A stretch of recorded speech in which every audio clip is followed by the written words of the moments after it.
আসসালামু আলাইকুম everyone, welcome to today's lecture. আজকের এই লেকচার ভিডিওতে আমরা দেখব যে STM32 সম্পর্কে। সো গত লেকচার ভিডিও পর্যন্ত আমরা মাইক্রো কন্ট্রোলারের জেনারেল পারপাস যে আলোচনাগুলো ছিল সেগুলো নিয়ে আলোচনা করছি, লাইক তার আর্কিটেকচার কি ধরনের আর্কিটেকচার আছে, তাদের বেশ কিছু কমন ধরনের যেই মাইক্রো কন্ট্রোলার নিয়ে আমরা কথা বলি না কেন সেই মাইক্রো কন্ট্রোলারের যে কমন পার্টসগুলো থাকে, লাইক মেমোরি, আমাদের রোম, তারপরে হচ্ছে স্ট্যাক পয়েন্টার, প্রোগ্রাম কাউন্টার, এগুলো সম্পর্কে আলোচনা করেছিলাম। সো আজকে আমরা মূলত মেইনলি একটা স্পেসিফিক মাইক্রো কন্ট্রোলার নিয়ে আলোচনা করব, STM32। এর বেশ কিছু হচ্ছে সাব টাইপ আছে, সেগুলোও থাকবে এখানে, এবং তাদের ডেফিনেশন, তাদের অ্যাপ্লিকেশনস অ্যান্ড মোস্ট ইম্পর্টেন্ট একটা টপিক আছে যেটা হচ্ছে আমাদের বুট লোডার। সেই বুট লোডার সম্পর্কে আমরা বিস্তারিত জানবো। এখান থেকে মোটামুটি কোশ্চেন আসার সম্ভাবনা অনেক বেশি। ওকে, সো আমরা হচ্ছে মোটামুটি সবকিছু আলোচনা করব। সো ফার্স্ট অফ অল আমরা যেটা করি সেটা হচ্ছে একটা স্লাইডে শিফট করি, স্লাইড থেকে আমরা হচ্ছে এখানে আবার ব্যাক করব। ওকে, সেখানে আমরা কি দেখতেছি, এখানে আমাদের হচ্ছে বেশ কিছু জেনারেল পারপাস কথা বলা আছে যেগুলো আমাদের জাস্ট জানলেই হচ্ছে, আমাদের আপাতত মুখস্থ করার কোনো কিছু নাই এখানে। ওকে, সো শুরু করা যাক। STM32 এর আমাদের ইন্ট্রোডাকশন, এবং STM32 এটার মাইক্রো কন্ট্রোলারটার ফ্যামিলিগুলো এখানে দিয়ে আছে: STM32F, STM32L, 32H, 32G, 32WB, 32MP। So এরকম মাল্টিপল ফ্যামিলিজ এখানে দিয়ে আছে, বাট বিলিভ মি এগুলো মুখস্থ করার কোনো দরকার নাই। ওকে, আপনার এগুলো মুখস্থ করার কোনো দরকার নাই। এরপর যদি চান করতে পারেন, বাট আই ডোন্ট থিঙ্ক যে এটার দরকার আছে, পরীক্ষাতে আসলেও করার দরকার নাই। ওকে, যদি আপনাকে বলে যে এইটাই পরীক্ষাতে আসবে, তাও আপনি এটা করবেন না, কারণ আপনি এইটা মুখস্থ করার জন্য হচ্ছে এই কোর্সটা পড়তেছেন না, আপনি জাস্ট আন্ডারস্ট্যান্ডিং এর জন্য পড়তেছেন, তাই না? সো STM32 MCU বা মাইক্রো কন্ট্রোলার ফ্যামিলির এখানে বেশ কয়েকটা ফ্যামিলি দিয়ে আছে, জাস্ট এক্সপ্লোর করেন, আপনি এগুলো দেখেন তাদের মধ্যে কি কম্পারিজন, কেন হচ্ছে একটা থেকে আরেকটা বেটার, বা আগে হচ্ছে ধরে নিচ্ছি একটা লেস ছিল, এখন এটা আরেকটু অ্যাডভান্স, কি কারণে অ্যাডভান্সড হয়েছে। সো এইটাই হচ্ছে আমাদের এখানকার আলোচনার মূল লক্ষ্যবস্তু। ওকে, ফাইন। সো কি ফিচার্স অফ STM32 এখানে বলা আছে যে performance and scalability, various arm. Arm মানে কি? আর্ম মানে হচ্ছে, আর্মের পূর্ণরূপ হচ্ছে অ্যাডভান্সড রিস্ক মেশিন। ওকে, অ্যাডভান্সড রিস্ক, RISC, অর্থাৎ reduced instruction set computer, computation, যেটাই বলেন না কেন।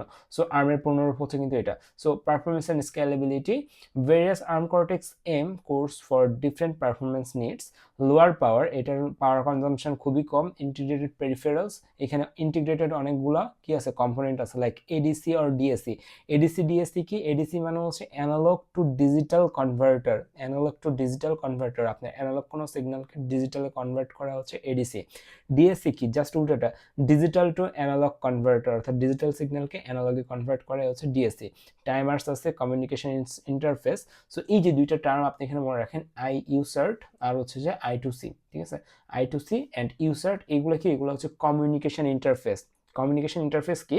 আমি যদি আপনাকে এখানে দেখাই যে এখানে একটা আমাদের আছে, এই যে একটা মাইক্রো কন্ট্রোলারকে আপনি যখন প্রোগ্রাম করবেন, যেহেতু এগুলো প্রোগ্রামেবল, এগুলোকে যখন আপনি প্রোগ্রাম করবেন, আপনি কি করবেন, এগুলোকে কানেক্ট করবেন, বা এইটার সাথে যখন হচ্ছে আদার্স কোনো ইনপুট আউটপুট বা যেটাই কানেক্ট করেন না কেন, তখন আপনার কি কমিউনিকেশন, অর্থাৎ দুইটা ডিভাইসের মধ্যে কমিউনিকেশনের সময় ইন্টারফেস হিসেবে এখানে কয়েকটা আছে, যার মধ্যে মোস্ট কমন হচ্ছে ইউসার্ট আর হচ্ছে I2C। ইউসার্টের পুনরূপ হচ্ছে ইউনিভার্সাল সিনক্রোনাস অ্যাসিনক্রোনাস কি receiver transmitter.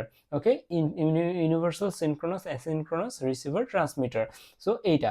So integrated peripherals, এগুলো সবগুলো এই STM32 এর ভিতরে কি আছে, ইন্টিগ্রেটেড অবস্থায় আছে। Tool for development, STM32 cube IDE, STM32 cube MX, ST link debugger. So এগুলো কি? এগুলো হচ্ছে ওই যে একটু আগে যে আমি দেখলাম পিসির সাথে কানেক্টেড হচ্ছে STM32 নামক একটা হচ্ছে মাইক্রো কন্ট্রোলার আছে। সেই মাইক্রো কন্ট্রোলারকে আপনার ডেভেলপ করার জন্য বা ওইগুলোকে প্রোগ্রাম করার জন্য এই IDE বা আমাদের কিউব MX এগুলোকে ইউজ করা হয়। ফাইন। আফটার দ্যাট আমরা হচ্ছে এখানে বেশ কিছু পিন ডায়াগ্রাম দেখব। সো এই পিন ডায়াগ্রামটা অবশ্যই আপনাকে মুখস্থ করতে হবে না, এখান থেকে আপনাকে ওইভাবে কোশ্চেন আসবে না, বাট এখানে বেসিক কিছু পিন আছে যে পিনগুলোর কাজ আপনার জানা বাধ্যতামূলক। ওকে, ফাইন। সো ওই পিনগুলো আমরা এখন একটু দেখবো। ওকে, সো এখানে থেকে দেখতেছি GPIO মোড আছে, অল্টারনেট ফাংশন মোড আছে, অ্যানালগ মোড আছে, রিসেট পাওয়ার পিনস আছে। সো এইগুলো কি? এগুলো সম্পর্কে একটু বিস্তারিত দেখে আসি। ওকে, সো শুরু করা যাক। সো আমরা হচ্ছে এখানে দেখতেছি আমাদের ডেফিনেশন 30, আমাদের STM32 কি? 30 STM32 কেন এটার নাম 32? কারণ হচ্ছে এটা 32 বিটের অপারেশন করতে পারে। এটা 32 বিটের কি আছে? বাস আছে। Okay, 32 bit microcontrollers developed by ST microelectronics. STM কেন নাম আসলো? কারণ ST মাইক্রো ইলেকট্রনিক্স। এই হচ্ছে মাইক্রো এমটা মিলে STM। ওকে, 32 কই থেকে আসলো, কারণ এটা একটা 32 bitter micro controller. Okay, built on ARM Cortex M cores, ARM Cortex M cores designed for a wide range of application. Okay, applications কি কি এখানে আছে, IoT device, industrial automation, consumer electronics, medical device, সবগুলোতে এটার application আছে। ওকে, যে এখানে আমরা দিয়ে রাখছি। এরপর এটার ফিচার্স কি কি, একটু আগে যেগুলো দেখলাম ফিচার্স এখানে এগুলোতে দিয়ে আছে, বাট আমাদের মোস্ট ইম্পর্টেন্ট পার্ট হচ্ছে এই pin diagram of STM32 micro controller, most important part. এই জন্য না যে আপনাকে জাস্ট এটা পুরোটা মুখস্থ করতে হবে কোথায় কি আছে, কখনোই না। আপনাকে এখান থেকে বেসিক কিছু জিনিস জানতে হবে। যেমন হচ্ছে বেসিক কিছু জিনিসের মধ্যে আছে VCC অ্যান্ড গ্রাউন্ড। এটা তো সব জায়গাতে দেখছেন, যে কোনো মাইক্রো কন্ট্রোলার বলেন বা যে কোনো যে লজিক গেট বলেন, সবগুলোতে আপনি কি আছে, VCC গ্রাউন্ড আছে। ওকে, ফাইন। এরপরে আপনি দেখতেছেন GPIO, এটা সম্পর্কে আমরা বিশদ আলোচনা করব পরবর্তী ভিডিওতে। GPIO মানে হচ্ছে general purpose input output, general purpose input output. এই GPIO এর আন্ডারে বেশ কিছু পিন আছে যেগুলো একই সাথে মাল্টিপল রূপে বিহেভ করতে পারে। ওকে, সো GPIO আছে এখানে। কমিউনিকেশন পিনসের মধ্যে আছে হচ্ছে I2C, USART, এই যে একটু আগে বললাম I2C, USART। এগুলো কি USART, এগুলো হচ্ছে আমাদের কমিউনিকেশন ইন্টারফেস, ঠিক আছে।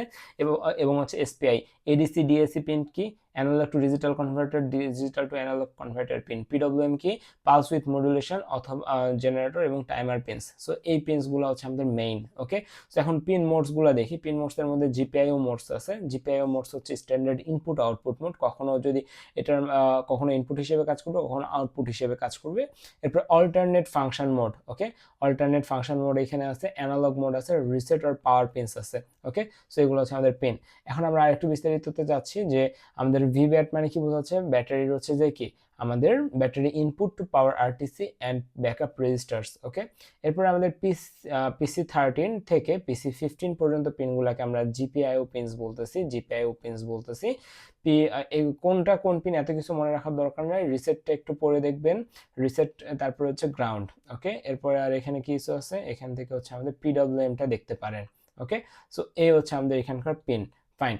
এরপর আমাদের কি আছে, আমাদের এখানে হচ্ছে এগুলোর কোনো দরকার নেই, জাস্ট এক নজর দেখে রাখবেন, আপনার মুখস্থ করার কিছু নাই এখানে, ঠিক আছে। আপনাকে জাস্ট লজিকটা বুঝাইতে আমি আসছি, আপনাকে মুখস্থ করাইতে আসি নাই, এবং আপনাকে মুখস্থ করতে হবে না, এবং আমিও কখনো করব না। Fine. So VBAT, GPIO pins, এরপর হচ্ছে এই যে হাবিজাবিগুলো পড়লাম। এরপর আমরা আসি হচ্ছে যে আমাদের স্লাইডে একটু ব্যাক করে, যে কোনো কিছু মিস করে গেছি কিনা। GPIO মোড সম্পর্কে আমরা পরবর্তী লেকচার মানে হচ্ছে স্লাইডে দেখব। STM32, VBAT, PC13 এগুলো কি কি কাজ এখানে বলা আছে, সো এগুলো একটু দেখতে পারেন। অ্যান্ড হচ্ছে আমাদের STM32 এর পিন ডেসক্রিপশন সবকিছু শেষ। এই যে আমাদের মোস্ট ইম্পর্টেন্ট পার্টে আমরা চলে আসছি, বুট loader. So what is boot loader? Okay, boot loader কি, এখানে বলছে the bootloader is a very important component in an operating system, any operating system. A bootloader, also known as a boot program or bootstrap loader, it is a special operating system software that loads into the working memory of a computer after startup. অর্থাৎ আপনার computer যখন বন্ধ অবস্থায় আছে, বন্ধ করার পরে যে আপনি অন করতেছেন, অন করার সময় পরে আপনি দেখতেছেন আপনার কাছে পাসওয়ার্ড চাচ্ছে।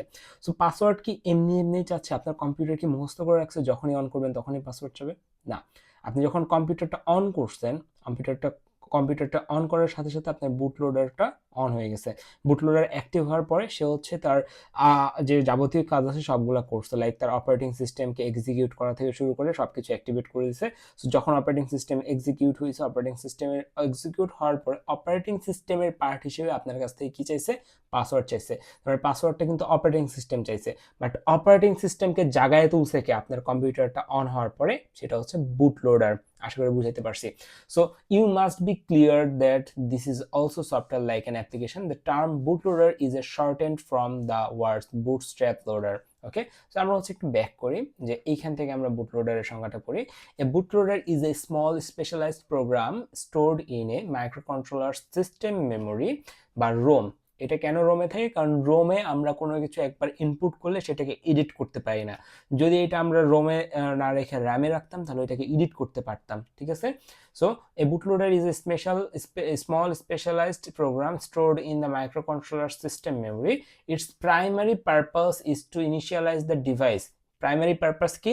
Initialize the device and load the main application program in our case, এটা কি আমাদের পিসির ক্ষেত্রে এটা হচ্ছে অপারেটিং সিস্টেমকে কি করা, লোড করা ইনটু দ্য মাইক্রো কন্ট্রোল, আমাদের মাইক্রো প্রসেসরের কথা বলতেছি, into the micro controllers internal flash memory after power on or reset. Power on অথবা রিসেটের পরে এর প্রধান কাজ হচ্ছে যে আমাদের ডিভাইসকে ইনিশিয়ালাইজ করা এবং মেইন অ্যাপ্লিকেশনটাকে অ্যাক্টিভেট করে দেওয়া। Fine, it acts as the bridge between device startup and application execution. Device স্টার্টের পর থেকে অ্যাপ্লিকেশন এক্সিকিউশনের মধ্যে ব্রিজ হিসেবে কাজ করে হচ্ছে আমাদের এই বুটলোডারটা। ওকে, জেনারেল বুটলোডার। STM32 এর ক্ষেত্রে কি কি আসতেছে একটু দেখি।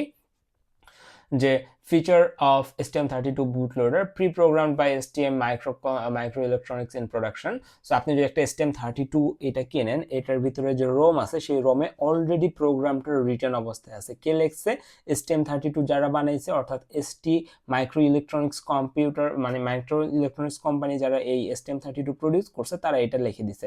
ওকে, এটা কি করে? Supports multiple communication interface for firmware update. Firmware আপডেটের জন্য মাল্টিপল কি কি ইউসার্ট আছে, I2C আছে, তারপরে SPI আছে। সো এইগুলাকে তারা হচ্ছে কমিউনিকেশন কি হিসেবে দেখে, কমিউনিকেশন ইন্টারফেস হিসেবে বিবেচনা করে।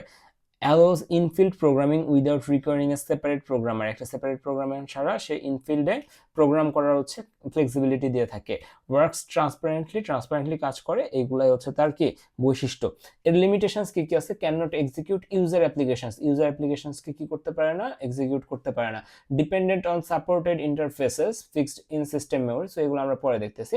অ্যাপ্লিকেশনসে কি কি আছে? অ্যাপ্লিকেশনস হচ্ছে firmware update and in IoT devices, industrial controllers and consumer electronics, secure infield programming for devices deployed in the remote locations। এত হাবিজাবি আমার মুখস্থ রাখার কোনো প্রয়োজন নাই আপাতত। আমরা জাস্ট এই ফ্লো ডায়াগ্রামটার দিকে তাকাবো। এই ফ্লো ডায়াগ্রামটা আমাদের অনেক ইম্পর্টেন্ট, ঠিক আছে? সো ফ্লো ডায়াগ্রামটা আমাদের কি বলতেছে একটু আমরা খেয়াল করি যে এটা হচ্ছে কি, এটা হচ্ছে আমাদের STM32 এর system memory bootloader flow. System memory bootloader flow of STM32। এই জায়গায় যেটা দেখতেছেন সেটা কি, STM32 এর সিস্টেম মেমোরি বুটলোডার। সো সর্বপ্রথম কি হচ্ছে, সিস্টেমটা রিসেট হচ্ছে। সর্বপ্রথম সিস্টেম রিসেট হচ্ছে।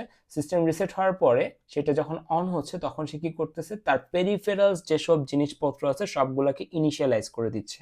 ওকে, পেরিফেরালস যত কিছু আছে সবগুলোকে ইনিশিয়ালাইজ করে দিচ্ছে বা অন করে দিচ্ছে।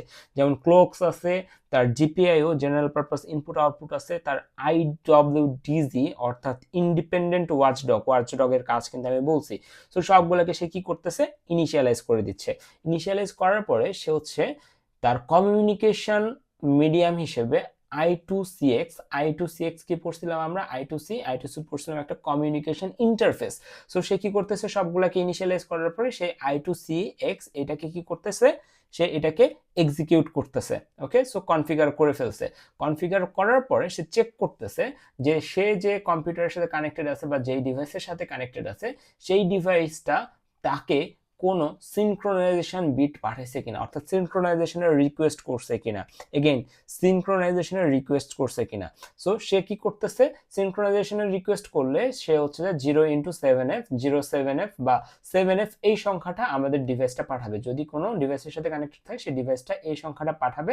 এইটা যদি রিসিভ করে তাহলে সে বুঝবে যে তাকে কি করা হয়েছে, তাকে হচ্ছে যে এই করা হয়েছে যে তাকে হচ্ছে যে বুটলোডারের জন্য পারমিশন দেওয়া হয়েছে। Okay fine. সো বুটলোডার এই 0x7f এটাকে আমরা কি বলতেছি, বুটলোডারের সিনক্রোনাইজেশন বাইট বলতেছি। ওকে, সো এটা আমরা কেন বলতেছি, এটা আমরা বলতেছি কারণ এইটা যদি পাঠাই তাহলে মানে আমাদের এই ইউজারটা আমাদের কি হয়ে গেল, সিলেক্ট হয়ে গেল। কেন সিলেক্ট হয়ে গেল, আমাদের এই যে আমাদের এখানকার আমাদের যে বুটলোডার আছে সেটাকে পারফর্ম করার জন্য। ওকে, বুটলোডার পারফর্ম করার জন্য। সো এগেইন আমি বলতেছি সর্বপ্রথম সিস্টেম রিসেট হচ্ছে, রিসেটের পরে হচ্ছে কি হচ্ছে, সিস্টেম ইনিশিয়ালাইজ হচ্ছে, সকল কিছু অন করে দেওয়া হচ্ছে। এরপরে আমাদের হচ্ছে কমিউনিকেশন ইন্টারফেস হিসেবে আমাদের I2CXটা কি হয়ে যাচ্ছে, অ্যাক্টিভ হয়ে যাচ্ছে। এরপরে আমাদের এই পয়েন্টে এসে আমরা দেখতেছি যে আমাদের সাথে কানেক্টেড ডিভাইসটা আমাদের কোনো সিনক্রোনাইজেশন বিট পাঠাচ্ছে কিনা। আমরা দেখতেছি যে হ্যাঁ আমাদের এখানে একটা ধরে নিচ্ছে একটা সিনক্রোনাইজেশন বিট পাঠাচ্ছে। যদি সিনক্রোনাইজেশন বিটটা পাঠাই তাহলে আমরা কি করব, আমরা এই জায়গায় আসব। এই জায়গায় আসার পরে আমরা কি করতেছি, আমাদের কাজ কি, আমাদের কাজ হচ্ছে আমরা কিন্তু এই ফ্লোয়ের নাম কি বলছিলাম একটু আগে, এই ফ্লোয়ের নাম বলছিলাম হচ্ছে আমাদের STM32 সিস্টেম মেমোরি বুটলোডার। তার মানে এটার কাজ হচ্ছে বুটলোডারকে অন করা, তাই না? আমরা বুটলোডারকে অন করা, অর্থাৎ বুটলোডার এটা একটা প্রোগ্রাম। সো বুটলোডারকে যখন আপনি এক্সিকিউট করবেন তখন এইটাকে ঠান্ডাভাবে চলতে দিতে হবে। অর্থাৎ বুটলোডার যখন আপনি এক্সিকিউট করতেছেন এটাকে ঠান্ডাভাবে চলতে দেওয়া হবে। এর মানে হচ্ছে এরকম, ধরে নেন আপনি আপনার হচ্ছে যে ফোন আছে সেই ফোনে হচ্ছে একটা সফটওয়্যার আপডেট করছেন। সফটওয়্যার আপডেটের সময় মোস্ট অফ দ্য টাইম কি হয় যে চার্জ ঠিক আছে কিনা বা চার্জ পরিপূর্ণ আছে কিনা বা আদার্স কোনো অ্যাপ্লিকেশন চলতেছে কিনা ব্যাকগ্রাউন্ডে, বা আপনার যে অ্যান্টিভাইরাস আছে সেটাকে ডিসেবল করতে বলা হয় অনেক সময়। কেন করতে বলা হয়? কারণ আপনার যখন সফটওয়্যার আপডেটের মতো কোনো একটা ইম্পর্টেন্ট কাজ হচ্ছে, এইটাও কিন্তু বুটলোডারের সাথে কানেক্টেড। ওকে, সো এই ইম্পর্টেন্ট কাজের সময় যেন কোনো এক্সটার্নাল ইন্টারাপ্ট না আসে এই জন্যে। সো যখন আপনাকে কোনো একটা মিডিয়ামের সাথে কানেক্টেড আছেন, সেটা যখন আপনাকে সিনক্রোনাইজেশন বিট পাঠাচ্ছে, সিনক্রোনাইজেশন বিট পাঠানোর মানে হচ্ছে সে এইটাতে সম্মত, সে এই ইউসার্ট এই কমিউনিকেশন ইন্টারফেস ইউজ করে বুটলোডারটাকে কি করতে চাচ্ছে, এক্সিকিউট করতে চাচ্ছে। তাহলে সে এখানে 0x7f এটা পাঠাবে। সো এটা রিসিভ করছেন, করার পরে আপনি কি করবেন, ওই যে আপনার সব কিছু কি করে দেবেন, সকল ইন্টারাপ্ট পিনকে আপনি ডিসেবল করে দেবেন। Disable all interrupt sources and other interfaces clocks. কেন করলেন? কারণ এই যে আপনার যে এক্সিকিউশন, এই এক্সিকিউশনে যেন কোনো প্রকার কি আসে না, ইন্টারাপ্ট না আসে। সো এটা করার পর আপনি কি করবেন, এই যে এখানে তো কনফিগার করছিলেন I2C বাট ইউসার্টকে কি কনফিগার করছিলেন? অ্যান্সার হচ্ছে না। তাহলে আপনাকে সবগুলো ডিসেবল করার পরে এই ইউসার্টকে আপনাকে কি করতে হবে, এই ইউসার্টকে কনফিগার করতে হবে। ইউসার্টের পূর্ণরূপ কি বলছিলাম? Universal synchronous asynchronous receiver transmitter, তাই না? সো এই হচ্ছে আমাদের ইউসার্ট। এটাকে কি করবে, কনফিগার করবে। এটাকে কনফিগার করার পরে সে হচ্ছে যে আমাদের যে বিএল বুটলোডার ইউসার্ট লুপ আছে ফর ইউসার্ট এক্স, এটাকে এক্সিকিউট করে দিবে। ঠিক আছে, তখন আমাদের এটা এক্সিকিউট হয়ে যাবে, আমাদের বুটলোডারটা অ্যাক্টিভ হয়ে যাবে। এইটা যদি আমাদের রিসিভ না হয়, লেটস সে আমাদের এখানকার যে কানেক্টেড ডিভাইস আছে এইটা আমাদের এই সিনক্রোনাইজেশন বিটটা পাঠায় নাই, সো দ্যাট সে কি করবে, নো অপশনে চলে আসবে। নো অপশনে আসার পরে সে দেখবে ইউসার্টে পাঠায়নি I2CX এর জন্য কোনো অ্যাড্রেস কি পাঠাইছে কিনা, I2CX অ্যাড্রেস কি ডিটেক্ট হয়েছে কিনা। যদি হয় তাহলে সে এখানে আসবে, এসে I2CX যদি হচ্ছে ডিটেক্ট হয়, তার মানে কি I2CX এর মাধ্যমে সে কি করতে চাচ্ছে, সে এইটাকে এই বুটলোডারটাকে অ্যাক্টিভ করতে চাচ্ছে। সো দ্যাট সে এগেইন কি করবে, সকল আমাদের পিনকে কি করে দিবে, সকল ইন্টারাপ্ট পিনকে, যে এখানে যেরকম কি করছিল ডিসেবল অল ইন্টারাপ্টস, তো এখানেও সে সকল ইন্টারাপ্টসকে ডিসেবল করে দিবে। করে দেওয়ার পরে এখানে কি করছিলাম আমরা, কনফিগার করছিলাম ইউসার্ট, বাট এইখানে I2CX কে কি কনফিগার করব না? অবশ্যই করব। আমরা অলরেডি সেটা করে আসছি। অলরেডি যেহেতু এটাকে কনফিগার করে আসছি, সো আমার এখানে কনফিগারেশনের দরকার নেই। সো এইখান থেকে এই স্টেপটা আমাদের থাকে না, কিন্তু পরবর্তী স্টেপ দুইটা কিন্তু আমাদের এখানে আছে। এই স্টেপও আছে, এই স্টেপও আছে, বাট মাঝখানের এটা নেই, কারণ মাঝখানের এটা এখানে আমরা করে আসছি। সো সকল ইন্টারাপ্টকে ডিসেবল করে দেওয়ার পরে সে হচ্ছে execute BL I2C loop for I2CX, তখন সেটা এই আমাদের যে বুটলোডার লুপ আছে সেটাকে এক্সিকিউট করে দেয়। আর যদি এখানে অ্যাড্রেস ডিটেক্ট না হয়, তাহলে নো হলে এখানে আসবে, এসে আবার দেখবে ইউসার্ট আছে কিনা। এখানে যদি নো হয় তাহলে এভাবে একটা লুপের মধ্যে চলবে, যখন ইয়েস হবে তখন এগুলোকে এক্সিকিউট করে দিবে। সো এই হচ্ছে আমাদের কি, এই হচ্ছে আমাদের STM32 এর সিস্টেম মেমোরি বুটলোডার ফ্লো। আশা করি জিনিসটা আমরা ধরতে পারছি। খুবই ইন্টারেস্টিং, জাস্ট মাথা ঠান্ডা রেখে একবার দেখেন, জিনিসটা একবার মাথার মধ্যে ঢুকে যাবে। ওকে, সো এই হচ্ছে বিষয়। ইন্টারফেস সিলেকশন থেকে শুরু করে আমরা সবকিছু বলছি। ইন্টারফেস সিলেকশন কোনটা, আমরা ইউসার্টকে সিলেক্ট করতেছি নাকি I2C কে সিলেক্ট করতেছি, এইটা হচ্ছে ইন্টারফেস সিলেকশন। আপনি কোন ইন্টারফেস ইউজ করতেছেন, আপনি এই ইন্টারফেস ইউজ করলে আপনি এই রাস্তা দিয়ে যাবেন, এই ইন্টারফেস ইউজ করলে আপনি এই রাস্তা দিয়ে যাবেন। ইউসার্ট ইন্টারফেস সিলেক্ট হচ্ছে নাকি আমরা কিভাবে বুঝবো, আমাদের সাথে কানেক্টেড যে ডিভাইস আছে সেই কানেক্টেড ডিভাইসটা যদি আমাদের এই সিনক্রোনাইজেশন বিটটা পাঠায়, তাহলে এইটা আমাদের এখানে রিসিভ হবে। রিসিভ হওয়ার মানে হচ্ছে আমরা ইউসার্টকে ইউজ করতে চাচ্ছি, তখন ইউএস হয়ে এইগুলা কাজ সে করবে। যদি নো হয় তখন I2CX অ্যাড্রেস ডিটেক্ট করার চেষ্টা করবে, ডিটেক্ট হলে এইগুলা কাজ করবে। যদি না হয় আবার ইউসার্টের কাছে আসছে নাকি, এভাবে কাজটা চলবে। আশা করি আমরা জিনিসটা বুঝতে পারতেছি। ওকে, আচ্ছা, এখানে একটা ইম্পর্টেন্ট কোশ্চেন আছে যে what are the main limitations of built in ST-Link bootloader in STM32 মাইক্রোকন্ট্রোলার্স। ঠিক আছে, সো STM32 মাইক্রোকন্ট্রোলারে আমাদের এই ST-Link বুটলোডারের সমস্যাটা কি? সমস্যাটা হচ্ছে যে আপনি অলরেডি হচ্ছে রোমের ভিতরে সবকিছু ইন্টিগ্রেট করে দিচ্ছেন। এখন রোমের ভিতরে যখন ইন্টিগ্রেট করে দিচ্ছেন, সো রোম মানে কি, রিড অনলি মেমোরি, ওইখানে কোনো কাস্টমাইজেশনের সুযোগ নাই। সো আনআপডেটেবল, প্রথম সমস্যাটা হচ্ছে আনআপডেটেবল।